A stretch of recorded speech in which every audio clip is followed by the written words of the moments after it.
अस्सलामुअलैकुम जी। तो मेरे दोस्तों, आप सब कैसे हैं? ठीक हैं? उम्मीद करता हूँ कि आप सब ठीक होंगे और खैर खैरियत से होंगे। तो जी, तो दोस्तों, आज की जो हमारी वीडियो का टॉपिक है वो है हैट।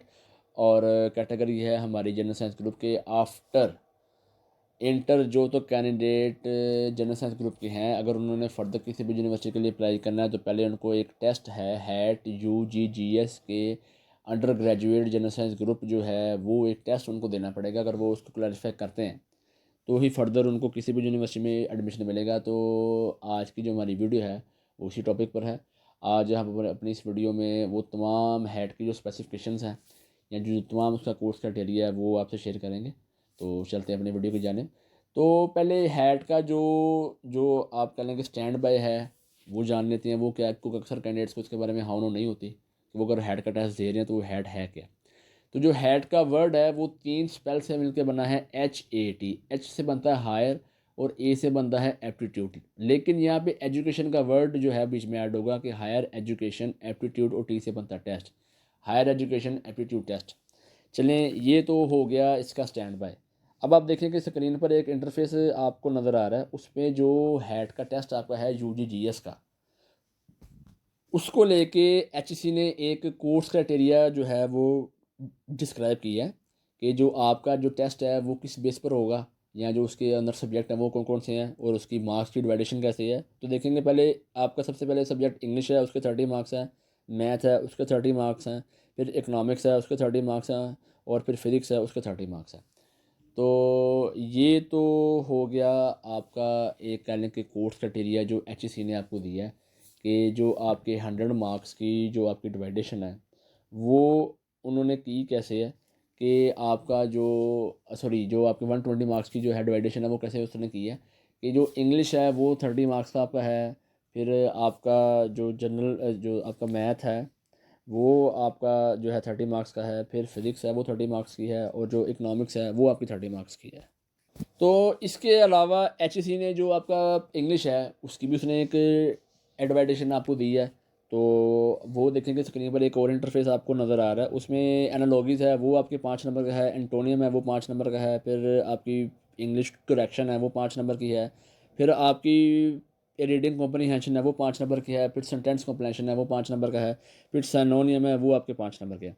तो टोटल अगर आप कैलकुलेट करें तो ये आपके 30 मार्क्स बनते हैं जो कि HEC ने आपको दिए हैं।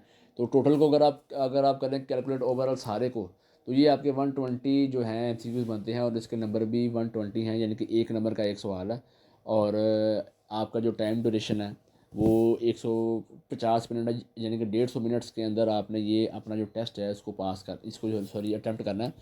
और अब आपके पास जो इसकी जो अपने जो पासिंग परसेंटेज है वो बता दूं कि इसकी जो पासिंग परसेंटेज आपकी है वो 50% है। यानी कि अगर आपके पास 120 सवाल आपके हैं तो जो आपकी आपने जो जो है गेन करने हैं वो जिस बेस पर आपको क्या नाम लेते हैं वो रिजल्ट कार्ड इशू होगा, तो उसकी जो पासिंग परसेंटेज है वो 50% है, और नंबर जो आपके हैं 120 हैं उसमें से आपने 60 नंबर लेने हैं तो ही HEC आपको रिजल्ट कार्ड इशू करेगी।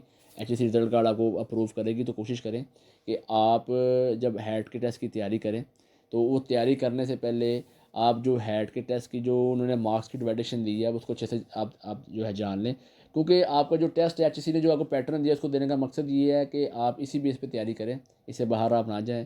क्योंकि अक्सर कैंडिडेट्स क्या कर रहे होते हैं कि अगर उनका टेस्ट उन्होंने टेस्ट के लिए अप्लाई किया है, अप्लाई करने के बाद वो अगर उनके पास 2 हफ्ते हैं या उनके पास यानी कि आपने 10 दिन है या 20 दिन है, तो HEC ने जो आपको आपको जो दिया सिलेबस दिया आप कोशिश करें इसी की तैयारी करें, इससे बाहर आप ना जाएं। क्योंकि इससे बाहर अगर आप तैयारी करेंगे तो वो एक तरह से आपकी सेल्फ स्टडी होगी, आपके पेपर की तैयारी भी होगी लेकिन वो कम होगी। लेकिन अगर आपको उन्होंने पेपर का एक पैटर्न दिया है, एक स्पेसिफिकेशन दी है कि हाँ हमने टेस्ट इससे बाहर नहीं लेना, तो कोशिश करें आप इसी की तैयारी करें, इससे बाहर आप ना जाएं। इससे बाहर भी आप जाएं लेकिन वो तब जाएं जब आपने हेड का टेस्ट दे लिया, जो आपको टेस्ट का जो जो मिला क्राइटेरिया वो आपने अटैम्प्ट कर लिया या वो आपने दे लिया सारा, या वो अगर आपने देना या वो आपने देना है, तो कोशिश करें। क्योंकि जो जो आपकी सेल्फ स्टडी है ना हमारी, वो उसका क्राइटेरिया बहुत लंबा है, वो ख़त्म नहीं होता है। तो कोशिश करें कि जब आपने हैड का टेस्ट देना है तो उसके पहले उसकी स्पेसिफिकेशन को मालूम कर लें कि जो उसका कोर्स क्राइटेरिया उसने दिया HEC ने वो पहले आप जान लें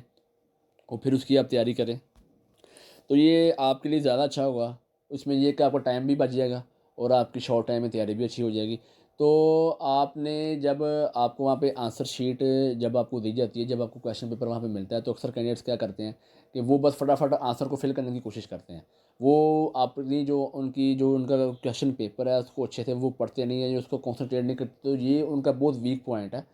तो कोशिश करें कि जब आपको पेपर मिला है तब आप 10 से 12 मिनट या 20 मिनट अपने पेपर को दें।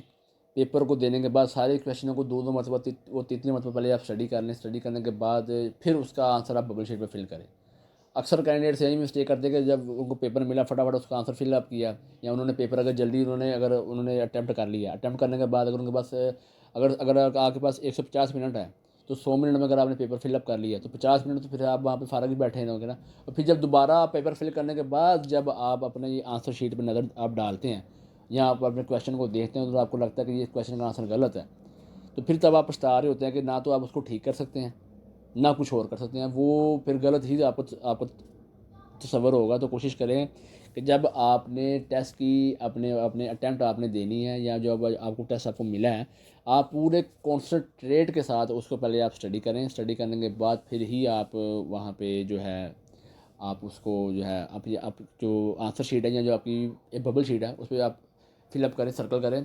और अक्सर कैंडिडेट मुझसे पूछ रहे होते हैं कि हमें ये बताएं कि क्या इसमें नेगेटिव मार्किंग होती है। तो इसमें नेगेटिव मार्किंग नहीं है। आपका एक नंबर है, उसका एक ही आपका जो है उसका यानी कि एक सवाल है, उसका नंबर भी एक है। टाइम ड्यूरेशन आपकी 150 मिनट है।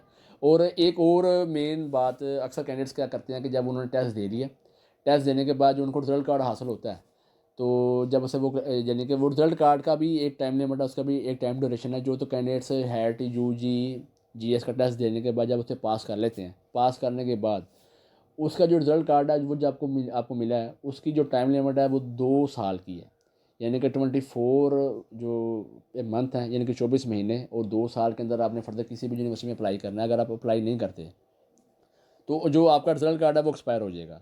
तो कोशिश करें कि पहले आप अच्छे तरीके से तैयारी करें। अच्छे तरीके से तैयारी करने के बाद जब आपने उसको पास कर लिया, पास करने के बाद जब आपको रिजल्ट कार्ड मिला, तो आप किसी भी यूनिवर्सिटी में अगर आपने अप्लाई करना है तो 2 साल के अंदर आप अप्लाई कर लें। क्योंकि अगर आप अप्लाई नहीं करते तो वो जो रिजल्ट कार्ड आपका एक्सपायर है, आपको फिर से जो नए सिरे से टेस्ट देना पड़ेगा। आप देने के बाद फिर आप उसको क्लैरिफाई करेंगे, फिर ही फर्दर किसी यूनिवर्सिटी में आपको एडमिशन मिलेगा।